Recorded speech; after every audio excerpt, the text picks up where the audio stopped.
नमस्ते साथियों, समाधानम में आपका स्वागत है। समाधानम में आज हम शतरंज के खेल के साथ मिलेंगे। शतरंज का खेल कैसे खेला जाए, कैसे बच्चों को सिखाया जाए और इसका सबसे सरल तरीका, सबसे आसान तरीका बच्चों को सिखाने का क्या है, तो ये आज मैं आपके साथ शेयर करना चाहती हूँ। आइए खेलते हैं हम शतरंज का खेल। शतरंज में बहुत सारे मोहरे होते हैं, तो अब हमारे सामने यही समस्या होती है कि हम इन्हें कैसे जमाएं, किस क्रम में हम इन्हें जमाएं, कौन कैसी चाल चलेगा और इसमें राजा क्या करता है। तो इस तरह से सारी समस्याओं का समाधान अब हम इसमें करते हैं कि सबसे सरल तरीके से हम शतरंज कैसे सीखें और हम खेलें। यदि आपको अच्छा लगे तो आप इसे please like, share and subscribe जरूर करें, ताकि आपके सभी और भी जो भाई बहन हैं वो भी इसका फ़ायदा उठा सकें। तो आइए हम परिचय करते हैं इसका। अब हम परिचय करते हैं इसके चेस बोर्ड और मोहरों से। ये एक चेस बोर्ड होता है, ब्लैक एंड वाइट कलर का होता है। आजकल मार्केट में और भी कलर्स के मिल रहे हैं। इस पे हमें गेम खेलना होता है। इस चेस बोर्ड में 64 ब्लॉक्स होते हैं, 64 खाने होते हैं। इसमें 8 की एक रो होती है। एक साइड एक प्लेयर होता है, अदर साइड में दूसरा प्लेयर होता है। इसको रखने का सीधा तरीका कि जो सीधा कॉलम है, सफ़ेद कॉलम है, वो हमारे सीधे हाथ की तरफ या राइट हैंड में होना चाहिए। राइट हैंड में हमारे वाइट ब्लॉक ही होना चाहिए। ये हमारे मोहरे हैं, जिसमें किंग राजा होता है, वज़ीर जिसे कई लोग रानी भी कहते हैं, क्वीन भी कहते हैं, नाइट शतरंज की लैंग्वेज में बोलते हैं इसे, और उसमें इसे घोड़ा भी कहते हैं, घोड़े के आकार का होता है, ये 2 होते हैं।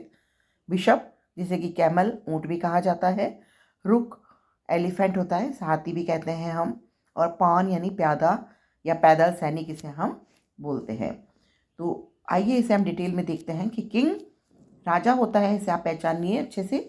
इसके ऊपर होता है कुछ बना हुआ एक शेप, और ये सबसे बड़ा होता है सारे मोहरों में, सबसे ऊंचा होता है कद में। तो ये राजा होता है। ये एक होता है हमारे पास, एक एक दोनों साइड के होते हैं, दोनों दोनों कलर में, एक लाइट एक डार्क में। इसी तरह से वजीर भी हमारे पास 2 होते हैं, एक लाइट और एक डार्क। हाँ, घोड़ा हमारे पास 2 होते हैं संख्या में, एक लाइट और एक डार्क होता है। बिशप जिसे हम कैमल या ऊँट कहते हैं, इसमें कई बार कट होता है, ये जो ऊपर आपको दिखाई दे रहा है, कई बार नहीं होता है, ये भी संख्या में 2 होते हैं। रुक जो एलिफेंट हाथी होते हैं, ये भी संख्या में 2 होते हैं, और प्यादा पैदल सैनिक ये संख्या में 8 होते हैं। इस तरह से हमारी ये सारी सेना तैयार होती है। इस सेना को इस तरह से जमाया जाता है। देखिए आप, चेस बोर्ड के दोनों कॉर्नर्स में हाथी हैं, उसके पास में हम दोनों तरफ घोड़े रखेंगे, उसके पास हम दोनों तरफ ऊँट जमाएंगे, और फिर एक तरफ राजा और एक तरफ रानी या वज़ीर होगा, और सबसे आगे की लाइन में हम इसमें प्यादे जमाएंगे। देखिए जिस तरह से आप देख रहे हैं, सबसे आगे पैदल सेना खड़ी हुई है, और उसके पीछे सब पूरी हाथी घोड़े राजा वज़ीर सब युद्ध के लिए तैयार है। इस तरह से हमारी सेना युद्ध के लिए तैयार हो रही है। जमाने के लिए एक बार और डिटेल में देखिए, दोनों तरफ ये क्लियर बोर्ड मैंने जब दिखाया आपको। ए और एच में हाथी है, बी और जी में घोड़ा है, सी और एफ में दोनों तरफ ऊँट है, फिर ई में राजा है और डी में रानी है, किंग है, तो वज़ीर। इस तरह से आप, और आगे जो है पूरे ये 8 हमारे पैदल सैनिक हैं। इस तरह से एक तरफ लाइट कलर और एक तरफ डार्क कलर की गोटियाँ सेम उसी तरह रखी हुई हैं। और अब इसके बाद हम खेलना शुरू करेंगे। लेकिन एक बार और चीज़ ध्यान रखने वाली है कि जो सीधे कॉलम होते हैं उन्हें हम फाइल्स बोलते हैं, सीधी खड़ी लाइन वर्टिकल लाइंस को, और आड़ी जो लाइंस होती हैं उनको हॉरिजॉन्टल लाइंस को रैंक्स बोला जाता है, और तिरछी लाइन डायगोनल कहलाती है, क्योंकि ऊँट हमेशा डायगोनली ही चलता है। इस खेल में 32 गोटियाँ होती है, 16 एक खिलाड़ी के पास और 16 दूसरे रंग की दूसरे खिलाड़ी के पास होती है। अब देखिए, इसमें किंग संख्या में 1 होता है, इसका सिंबल हमने आपको बताया है। क्वीन या वज़ीर ये भी संख्या में 1 होता है, इसका सिंबल भी यहाँ इस तरह से, लेकिन हमारे पास सिंपल होता है। रुक जो होता है वो हाथी, उसका 2 संख्या में होता है, इस तरह का उनका होता है जो मैंने अभी आपको दिखाया है। बिशप कैमल ऊँट दिखाया है, नाइट घोड़ा दिखाया है, और पॉन यानी प्यादा। इस तरह से ये पूरी संख्या इनकी 16 होती है एक खिलाड़ी के पास। अब बात की है कि कौन कैसा चलता है। देखिए, सबसे पहले प्यादा। प्यादा सीधा एक कदम चलता है।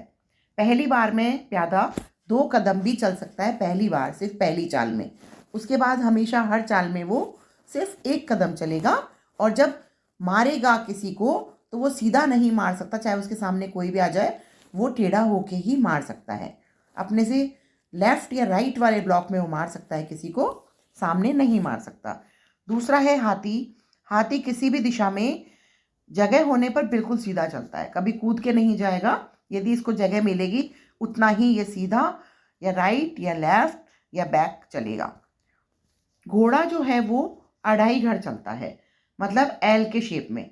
2 घर सीधा चलेगा, 1 और 2, एंड देन एक ब्लॉक वो लेफ्ट या राइट हो सकता है। तो वो इस तरह से 2.5 घर चलता है, ये किसी को जंप भी कर सकता है। ऊंट ऊंट हमेशा डायगोनल चलता है, तिरछा चलता है, तिरछा ही चलता है, तिरछा ही मारता है। वजीर या क्वीन ये किसी भी दिशा में चल सकते हैं, क्योंकि ये बहुत मुख्य मोहरा है हमारी गेम का। तो ये किसी भी दिशा में चल सकता है, इन्हें हमें बहुत बचा के रखना होता है गेम के लास्ट तक, क्योंकि ये इनको सब कुछ अलाउ है करना। अब बचते हैं हमारे राजा।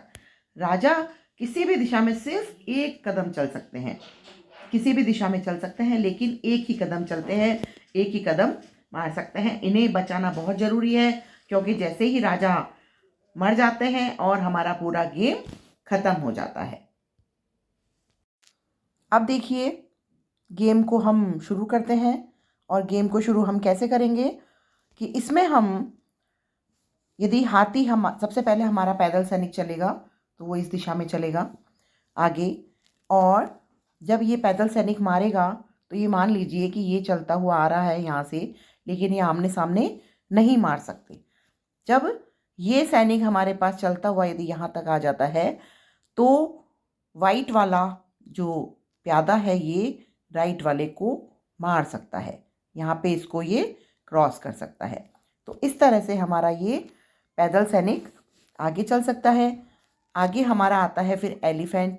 जब ये पैदल सैनिक आगे बढ़ता है धीरे धीरे, उसके बाद में हमारा हाथी, जब ये जगह खाली होने पर, या मान लीजिए इसने यहाँ जाके और किसी को मार दिया, ये यहाँ आ गया, तो उसके बाद ये हाथी की जगह खाली हो जाती है और हाथी जाके हमारा इस सैनिक को मार सकता है सीधा। तो इस तरह से घोड़ा देखिए, घोड़ा जब हमारा चलेगा 1, 2 एंड 2.5, ये वाले इसके 2.5 घर होते हैं, या 1, 1, 2, 2.5, इस तरह से ये 2.5 घर चलता है केवल। इसको आगे हम काउंट करेंगे 1, 2 एंड 2.5, ये इस तरह से काउंट होता है। ऊंट जो होता है हमारा, जब मान लीजिए कि ये पैदल सैनिक हमारा ये वाला आगे बढ़ जाता है, यहाँ बढ़ जाता है, उसके बाद हमारे ऊंट की जगह खाली होती है और ये सीधा इस तरह से चल सकता है। तो ये मैंने आपको चालें बताई हैं, इस तरह से ये चल पाते हैं और इसी तरह से इनकी लड़ाई होती है। घोड़ा इधर से 1, 2 एंड 2.5 ऐसे चल सकता है, ये जंप भी कर सकता है। ऊंट हमेशा डायगोनल चलेगा, जब ये जगह खाली हो जाएगी, मान लीजिए तो यहाँ आ सकता है ऊंट, यहाँ से फिर यहाँ आ सकता है, तो ये इस तरह से चलेगा। हाथी हमेशा सीधा चलेगा, जब भी चलेगा वो, जिससे मान लीजिए चल रहा है यहाँ तक आया है, आगे जगह खाली है तो उसके बाद ये यूँ भी जा सकता है। तो इस तरह से आपको ये समझ आया होगा कि हम शतरंज किस तरह से खेल सकते हैं। दोनों तरफ की सेनाएं बराबर बढ़ती रहती है, एक एक तरफ दोनों तरफ की चाल होती है, और इस तरह गेम का समापन होता है। जिसका भी राजा पहले मर जाता है वो गेम हार जाता है। राजा को मारने के पहले शह देनी होती है। शह का मतलब है कि चेक एंड मैट, तो चेक बोलना पड़ता है या शह बोलना पड़ता है कि अपने राजा को बचाओ। बिना बताए बिना शह के हम राजा को नहीं मार सकते, तो राजा को शह देने के लिए हमें उसे बताना होता है पहले।